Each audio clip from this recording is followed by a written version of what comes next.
श्री गणेशाय नमः। ओम स्वस्ति श्री राधा कृष्ण चरण कमलेभ्यो नमः। ओम स्वस्ति श्री मातृपितृ चरण कमलेभ्यो नमः। ओम स्वस्ति श्री गुरुदेव चरण कमलेभ्यो नमः।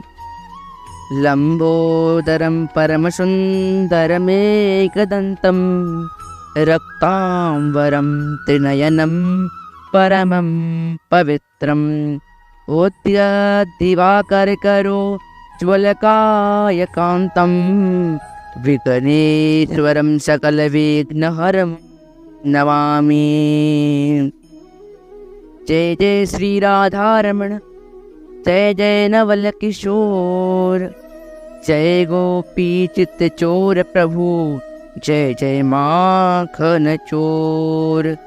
अज्ञानतिमिरान्धस्य ज्ञानाञ्जन शलाकया चक्षुरुन्मिलितं येन तस्मै श्री गुरुवे नमः।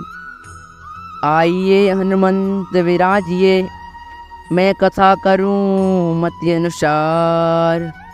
प्रेम सहित गाधी धरियो, विराजो पवन कुमार। हरे राम राम राम हरे हरे, हरे कृष्ण कृष्ण कृष्ण हरे हरे। परम परात्पर अखिलेश्वर आकारण करुणा वरुणालय भक्ति वांछा कल्पतरु पीताम्बरधारी श्री बांके बिहारी लाल के चरणों में मेरा कोटि कोटि नमन।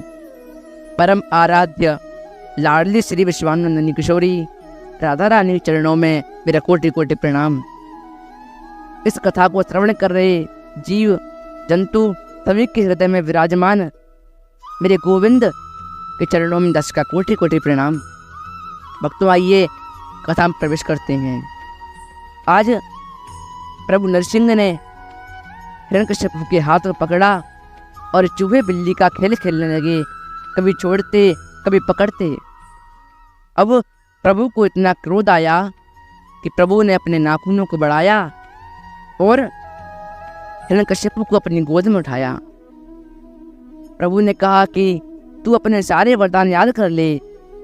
तूने कौन कौन से वरदान मांगे थे? तूने कहा था कि ना मैं घर के बाहर मरूं न घर के अंदर मरूं। देख, मैं तुझे पीछे देहली पर मार रहा हूँ। तूने कहा था न आकाश में मरूं ना ही भूमि पर मरूं, मैं तुझे अपनी गोद में मार रहा हूँ। तूने कहा था न नर से मरूं न नारी से मरूं, देख मैं नरसिंह हूँ। तूने कहा था कि न 12 महीनों में मरूं, मैंने तेरे लिए पुरुषोत्तम मास बनाया है। महाराज, अब प्रभु ने अपने नाखूनों को हिरण्यकश्यप के पेट में गड़ाया और उसकी नाड़ियों को निकाल करके अपने गले में पहन लिया। आज प्रभु को इतना क्रोध आया कि क्रोध के कारण प्रभु की आंखें लाल हो गईं। कि सूर अनेक फेर कर्ण मांगता पैपद सूर सुस्वाद कहाँ है। खड़ताल मंदिरा बजाती पेरे परे मीरा मतवाली सी चाल कहाँ है। सिया राम कथा कितनों ने लिखी परे तुलसी सी मरे याद कहाँ है। नरसिंह वशी प्रति खम्बन में परे कर्णने को प्रहलाद कहाँ है। भक्तों, आज सभी देवताओं ने प्रभु के क्रोध को शांत करवाया, परंतु प्रभु का क्रोध शांत नहीं हुआ। सभी देवताओं ने प्रभु के भक्त प्रहलाद से कहा कि प्रहलाद, अब आप ही प्रभु के क्रोध को शांत करवाइए। भक्त प्रहलाद प्रभु के पास गए और प्रभु के मुख में उंगली डाली और प्रभु के दांत गिरने लगे। प्रभु ने कहा, पुत्र प्रहलाद, ये क्या कर रहे हो?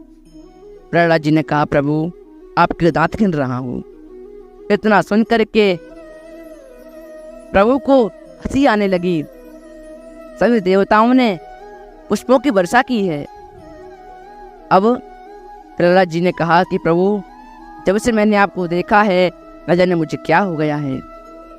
अब प्रभु ने प्रहलाद को चुम्बन किया, जिस प्रकार एक माँ अपने पुत्र को चुम्बन करती है, उसी प्रकार आज प्रभु ने प्रहलाद को चुम्बन किया। इसके बाद प्रहलाद जी ने कहा, प्रभु मेरे पिता की मृत्यु कैसे होगी? प्रभु ने कहा कि तुम अपने पिता की अंत्येष्टि क्रिया करो। प्रहलाद जी ने कहा कि प्रभु जिसकी मृत्यु आपके हाथों से हुई हो, क्या उसकी भी अंत्येष्टि क्रिया करनी पड़ेगी? प्रभु ने कहा, हाँ, नहीं तो शरीर का लोप हो जाता है। इसके बाद भक्त प्रहलाद ने अपने पिता की अंत्येष्टि क्रिया की और अब प्रभु बद्रीनाथ जाकर के एक शिला पर बैठकर अपने क्रोध को शांत किया। उस शिला का नाम नरसिंह शिला पड़ गया। आज भी महाराज बद्रीनाथ में वो शिला नरसिंह शिला के नाम से प्रसिद्ध है, विख्यात है। इसके बाद भक्त प्रहलाद ने राज किया। राज करने के बाद में प्रभु के धाम को प्राप्त हुए। इसी के साथ आज की वाणी को विश्राम। आगे के लिए जय जय श्री राधे श्याम।